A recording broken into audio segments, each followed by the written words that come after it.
Phyllis Wheatley came into this world, as we all do, as a flash of inspiration in the imagination of God, born beautiful and blessed and beloved and free. Before long, her young life collided with a brutal and dehumanizing culture that nearly extinguished the light she brought into the world, as it did for countless millions of others.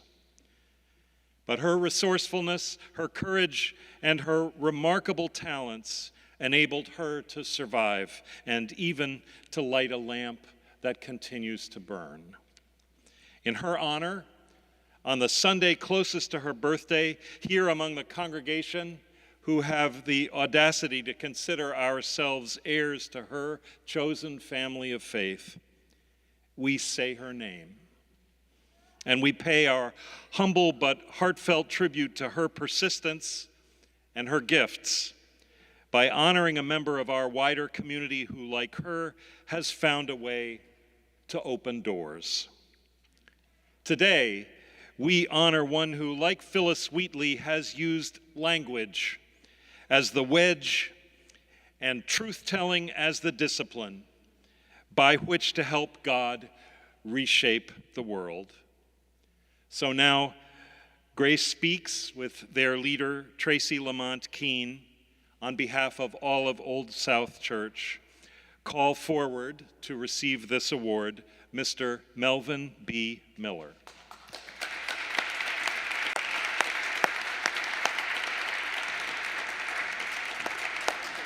Right in the center.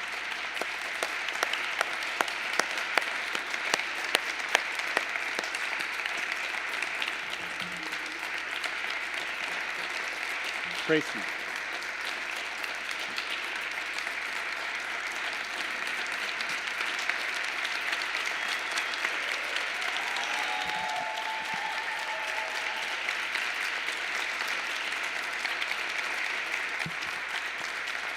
Melvin B. Miller, you are about as Boston as it gets.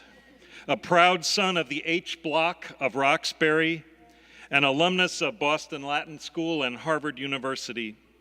After graduating from Columbia Law School in the very year of the Civil Rights Act of 1964, you brought your passion for justice back home to serve as Assistant U.S. Attorney for the District of Massachusetts. But then, a year later, with good trouble brewing, as the civil rights struggle intensified in this, your hometown, you recognized the terrible void in sources of news to fuel the struggle of your community.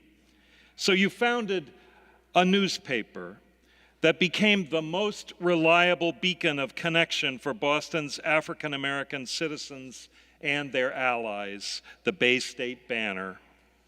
You made sure that the information got shared and the truth got told about busing, about plans to trample some Boston neighborhoods with a superhighway, about apartheid in South Africa and its patrons here, about the long, lurching journey toward justice and equity that continues to this day. You kept the banner waving vividly and essentially for 57 years.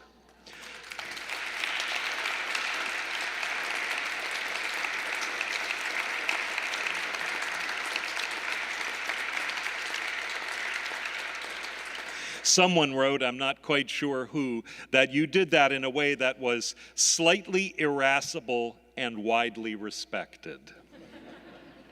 Along the way, you've shared your gifts of leadership liberally as the CEO of Boston's first minority bank, as a commissioner of one of this city's public utilities, as a trustee of one of its great universities and one of its great theaters, and as general counsel to one of its great media channels.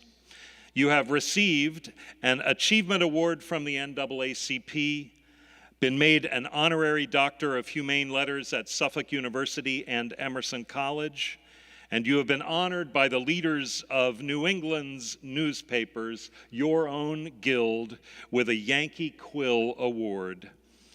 Your name is inscribed in bronze in the plaza that surrounds the Embrace, your city's latest tribute to your friend and fraternity brother, Martin Luther King Jr. And now, your legacy is inscribed in the history of this old church of your city, as with humble but irrepressible pleasure, we say about you, thanks be to God, and award you Old South's Open Door Award.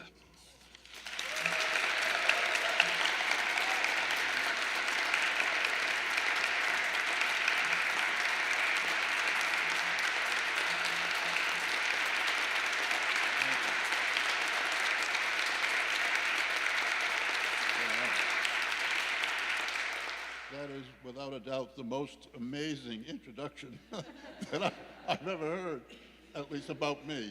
And I thank you so much. I know it took a lot of work to dig all that stuff out. Is this working? Can everybody? Okay. And you have to understand that all of that effort that the minister has described was just to get me qualified to get this.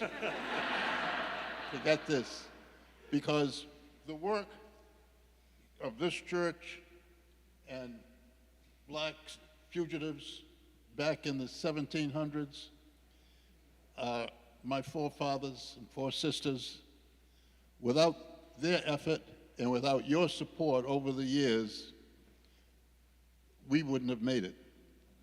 And one of the things that I would like to add to your description is that I always, while there were unfortunately people who were too willing to put us in chains, there was always a group of people, as I see here, who are out with equipment to cut the bonds.